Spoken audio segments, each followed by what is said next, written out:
Hi there, this is David, and today I would like to talk about LGBT representation in JRPGs.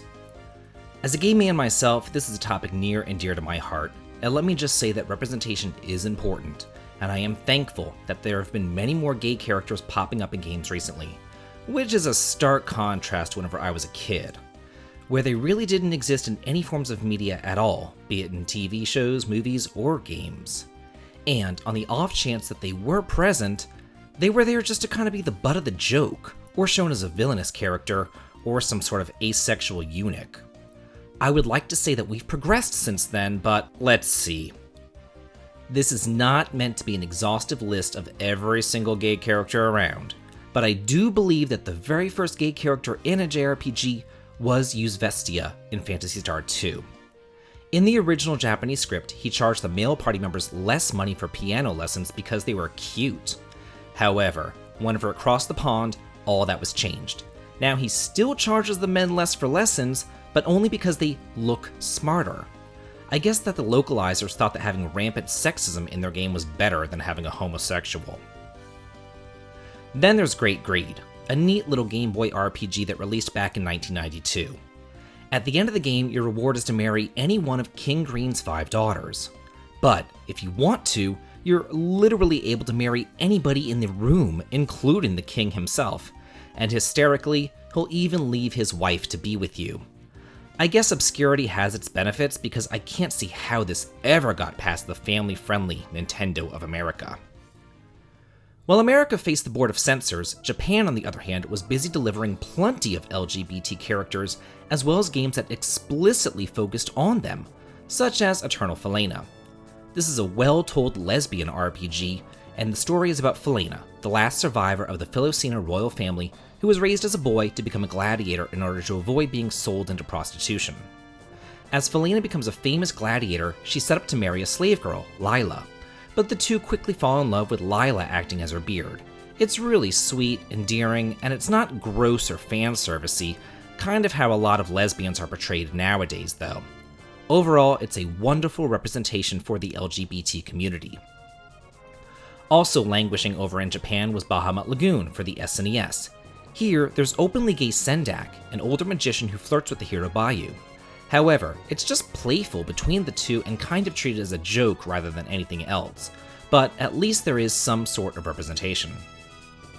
The Fire Emblem series, which also stayed in Japan all the way up to their 7th game, was also shockingly good at having gay characters in their games too. I now have to wonder if that is why they stayed in Japan for so long. They would rather keep some great games in Japan than deal with the whole fallout of having a gay character, God forbid. During this time though, there was one LGBT villain that made their way onto American shores. From the timeless classic Chrono Trigger, there is Flea. Back whenever I was a kid, it was pretty common knowledge that they were just a man who wears women's clothing. But now it seems that there's no real consensus at all, with many sites on the internet saying that they are transgender or non-binary. Flea doesn't seem to care too much about labels or gender though, and in 1995, you could steal an androgynous Flea vest from them, but that was changed to be the more feminine, but still equipable by everyone, Flea Bustier in later ports. Well, it's nice to have some representation on the SNES in the mid-90s, it just sucks that they're always a villain. And let's talk a little bit more about that now. Many times developers take LGBT characters and they put them in games only to make them the bad guy. You know how in Disney movies they never really actually say that the villain is gay, but you can just tell by the way that they act? Like that drag queen Ursula, or Hades in Hercules, or Governor Ratcliffe in Pocahontas. It's never overtly stated, but you just know they are because they are gay-coded. Games did the exact same thing here. Most egregiously, I think it's in the Tales series. And the one that comes straight to my mind is Dist of Tales of the Abyss. As childhood friends, Jade and Dist have a special relationship, you could call it. The game makes no secret that Dist the Rose, as he likes to be called, is gay and has a crush on Luke. And as a former villain himself, catty gay-coded Jade even visits Dist in his bedroom on one occasion, presumably to torture him or something, but I like to think that they're into some kinky shit, and Dist just passed out because the dick was just that good. A bit later over on the now maybe somewhat sort of gay-friendly Nintendo, On the Wii, Namco got a little bit better in Tales of Symphonia 2. Here, instead of gay-coding a villain, they gay-coded Tenebrae, Emil's little doggy helper. But here's the deal. Think of all the other pets in the series. Cute little Mew from Abyss, Hootle from Tales of Arise, or Tipo from Xillia. They're all so sweet, and they're also not sexualized at all. But Tenebrae is different. He's the lone gay-coded pet. Not only is he servant of the Dark Lord, Ratatosk, but he also has a little bit of an evil side and delights in being sadistic. So he's good and bad? I guess?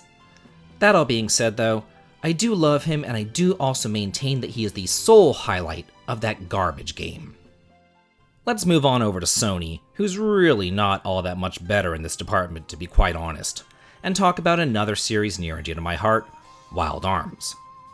Wild Arms 2 is notorious for its horrible translation, and I remember the first time that I played, I thought that Brad was gay. And I was like, a main party member who would be a positive representation of gay people? Oh man, that would be great, but oh no, we can't have that. Later on, after the advent of the internet, I found out that he wasn't gay after all, it was just a bad translation.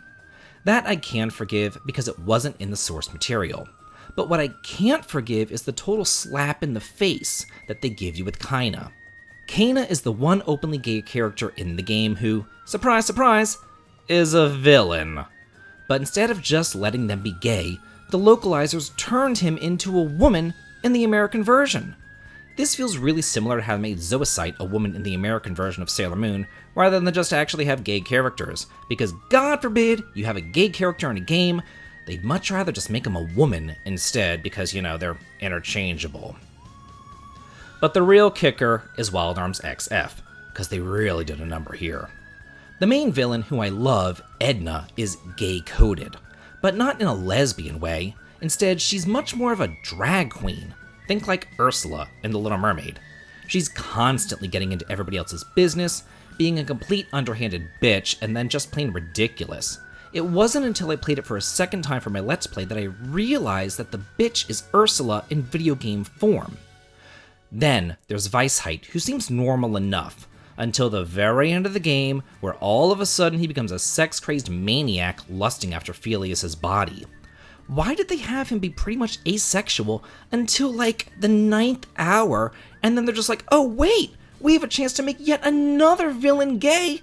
We gotta do that too. I mean, I could really go on about this all day. There's Bandagir in Thousand Arms, who's gay as hell, evil, and also completely incompetent, running around in his little Speedo. Girahim in The Legend of Zelda Skyward Sword, whose mere presence makes Link visibly uncomfortable. And Ramirez from Skies of Arcadia, who was gay as hell in the Japanese version, but they toned him into a little sexless eunuch for the American version. Now, let's look at one of the biggest JRPG series of all time, Final Fantasy. And while some might say that the first LGBT representation was Go-Go in the 6th game, personally, I don't think so. I think that they're just mysterious and kind of honestly like a non-entity. So to me, I feel like it was actually first done in the 7th game with the gay gym at Wall Market. Personally, I found it to all be in good fun and I really enjoyed the scene. I do wish, though, that there was a bit more gay representation over the course of the series, because the only other person I can think of is Kina, and they're so happy whenever they marry Vivi. And just to really gild the lily, let's not forget Kuja, our resident gay-coded villain in the same game.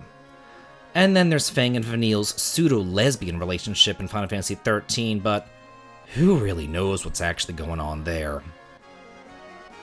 Something else that's pretty interesting is that I was told by Ike Jose, a fluent Japanese speaker on my Patreon, that in the Japanese version of Final Fantasy VII Remake, there's a strong argument to be made that Sephiroth is in love with Cloud. In his first appearance, he tells Cloud that losing the bond between us was more unbearable than my own death. Then, after the fall from Sector 5, during Cloud's hallucinations when Sephiroth puts his hand on his shoulder, what he says can best be translated as, I am your husband, or I am your master. So now we're getting like retconned queer-coded villains. Isn't that just fantastic? Let's make Sephiroth straight the first time around, but then gay the second time around, because you gotta make all the villains gay. Another long-running series that actually does have good gay representation is Persona. Though it's not exactly done all okay here. Well, at least not in the recent games. Persona 2 Innocent Sin is the only game in the series that allows the protagonist to pursue a gay romance option. And I don't understand why, if they could do that back in 1999, they can't have this option in modern games 20 years later. And while not a romance option, they got this close to a good gay storyline with Kanji in Persona 4, but they backed off at the very last minute, and honestly, the only time that the game felt like bringing up his sexuality was whenever they wanted to make fun of him anyway. And don't get me started about Persona 5. Isn't it just so funny that the only two gay characters in the entire game are sexual predators who drag off Ryuji to have their way with him? Hysterical. By the time that the PS2 rolled around, we're in the early 2000s, and gay people were much more present in all forms of media, though JRPGs did still lag woefully behind. I can only think of a few, like Pepperoni from Man Chemia 2. He's a big guy who thinks that he's a fairy, and he talks like a stereotypical gay man. Then there's Shadow Hearts, who did try their best, I guess, because here it's both good and bad. In the first game, Yuri's able to power up through a gay acupuncturist, but every time he does this, he feels uncomfortable and kind of violated, as if it's some sort of big joke, and that Yuri's being stalked and then penetrated by him. The second game, though, gives us an actual gay party member in Joachim, who's just wonderful. He is the way that gay people should be represented in games. He's just a normal, everyday, average person. Well, as normal as a person can be in a Shadow Hearts game, and he just happens to be gay. Most of the time, his sexuality is just kind of implied. However, there is one kind of hidden scene where he just comes out and says it, though it's only because he's being tortured, and it's kind of sad that they made him so ashamed of being gay that he literally only screams it out while on the brink of death. Then we're back to the stereotypes in the third game, with the leather-wearing, ass-shaking, creepy motorcycle stalker Just Us Guys merchants, who follow Johnny and the gang all over the Western Hemisphere. So close, yet so far. With the PS3, I was really excited to finally get a JRPG starring an out and proud and open gay character. Enchanted Arms was billed as a gay RPG, but that's not exactly what we got. While Makoto was in the party, he did make me laugh on quite a few occasions with his ridiculous over-the-top nature. But then they pulled the rug out from under you, and then he up and leaves after like 5 hours, only to, wait for it, viewers, only to make him evil. They turned him into an over-the-top caricature of a self-absorbed gay man who pretty much stalks his straight friends, and then he turns evil as hell because God forbid you have a normal gay character. The whole thing just left a bad taste in my mouth. Why is it that whenever a gay character is included in a game, they're either extremely over the top or they barely mention it at all? Like the aforementioned Joachim and Makoto, or on the other hand, there is Victor from Star Ocean 5 whose gayness is just kind of shoehorned in. It's like, why'd you even bother? Then there's just downright problematic representations, such as many of those in the Trails series. While the straight characters act pretty much normal, the LGBT ones are just ridiculous. Olivier is bisexual, so they just have him hit on everybody that moves, male, female, old, young, married, or single, it doesn't matter. He's bi, so he just must want to stick it into every single hole. I mean, I love the guy, but it's just gross. Then there's the lesbian predators in the series. Angelica sexually harasses every single female that she comes across, while Shirley just says, forget the harassment, I'll just sexually assault you.